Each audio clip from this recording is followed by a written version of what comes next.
Hi kids, today we're going to read Abe Lincoln Crosses a Creek, a tall, thin tale, introducing his forgotten frontier friend. It's by Deborah Hopkinton and John Hendricks.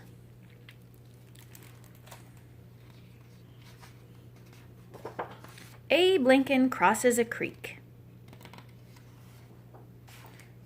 Kentucky, 1816. Now here's an old tale of two boys who got themselves into more trouble than bear cubs in a candy store. I like it so well, I've asked my friend John to help out by drawing some pictures.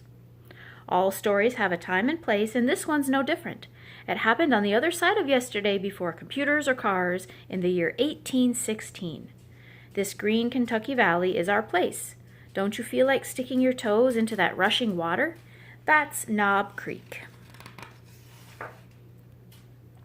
Life was hard for many folks then, especially those in slavery. And in just a few years, all the cares of America would fall on the shoulders of one tall, thin man. But in 1816, he's only 7. Here he is fetching wood for his mother. All spring, he's been helping his father plant corn and pumpkins. Look, now he's stopping to watch a wagon rumble by. I dare say you've guessed his name, Abraham Lincoln. He'll grow up to become our 16th president. There's another boy here too, sitting on that rock waiting for Abe. That's Benjamin Austin Gollaher, Austin for short.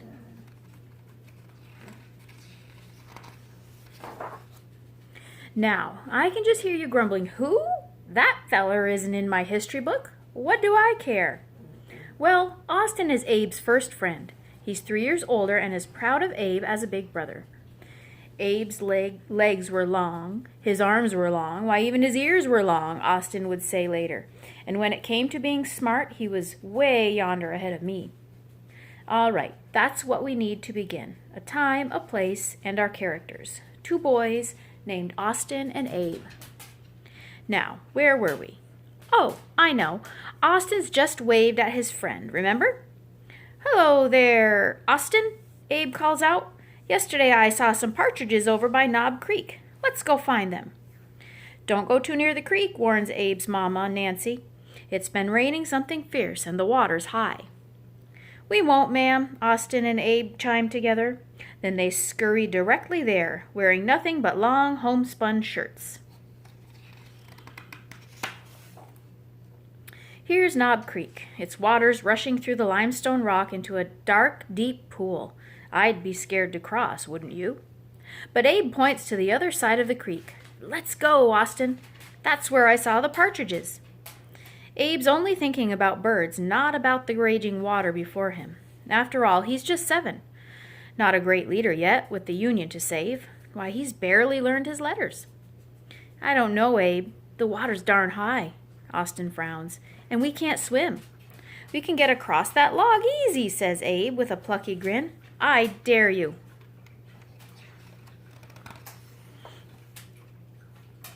All right, replies Austin, gulping hard. Then, putting one foot in front of the other, he tiptoes across. Careful there. And then...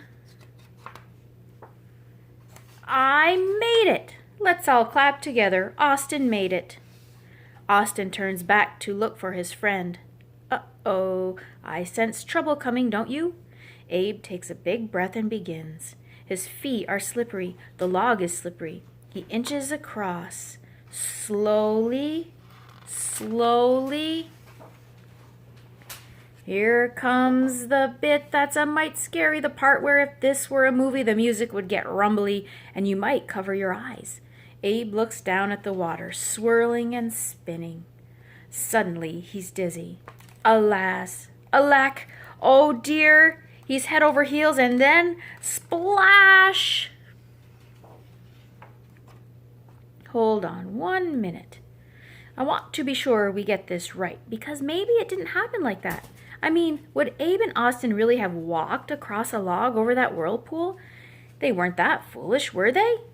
No, I'm almost sure those boys would have crawled. So let's try again.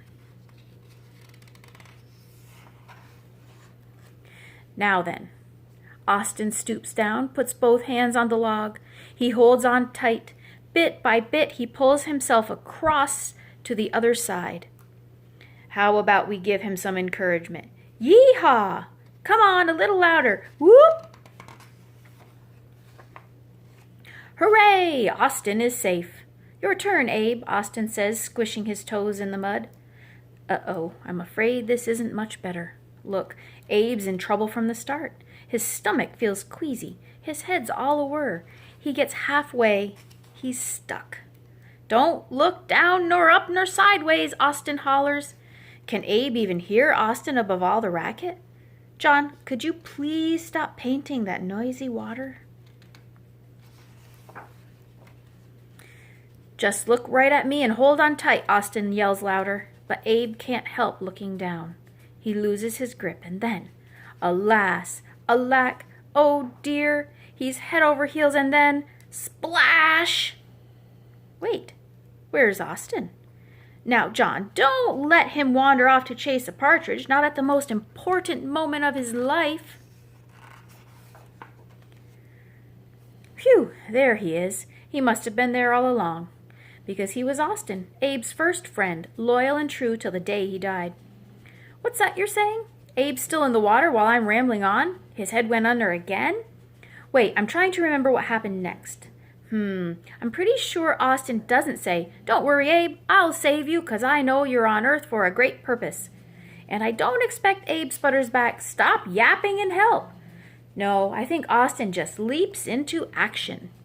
He pulls Abe out by his shirt tail. Or maybe he uses a sycamore branch or a fishing pole. We'll let John decide which sketch to paint, for that's the thing about history. If you weren't there, you can't know for sure.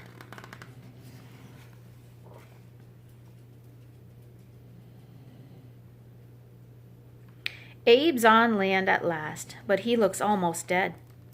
Austin pounds him until so much water pours out of his mouth it about makes a lake. For a long time Abe is still as Austin's heart. At last Abe coughs.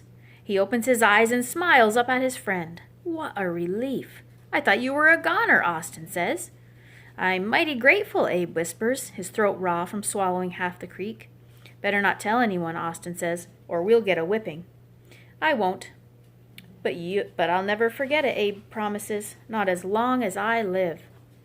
Then they stretch out on the rocks and bake in the sun till they're dry. We could end our tale here, two happy friends in the sunshine long ago, but I expect you want to know what happens next. Not long after, the Lincolns moved to Indiana. In time, Abe goes on to the White House.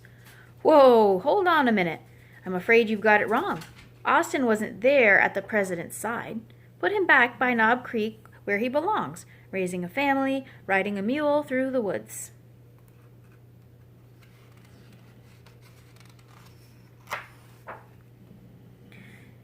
Telling stories of his first great friend till he dies at the ripe old age of 92, at long last, resting under a gravestone that reads, Lincoln's Playmate. For the truth is, Abe and Austin never do meet again. But like he promised, Abe doesn't forget Austin. And one dark day in the midst of the Civil War, or so the story goes, Abe will be heard to say he'd rather see Austin Gollaher again than any other living man. I like to think that's true. Don't you? Now we're coming to the last page. About all that's left is to remind you of the moral of our story. Listen to your mother and don't go near any swollen creeks. What? Oh, you don't think that's really the point? A mite weak, perhaps? Like Abe, a bit thin? Then how about this? Remember Austin Gollaher, because what we do matters, even if we don't end up in history books. Yes, let's remember Austin Gollaher, who, one day long ago, when no one else was there to see, saved Abe Lincoln's life. And without Abraham Lincoln, where would we be? But that's a story for another day, because ours, at last, is done. The end.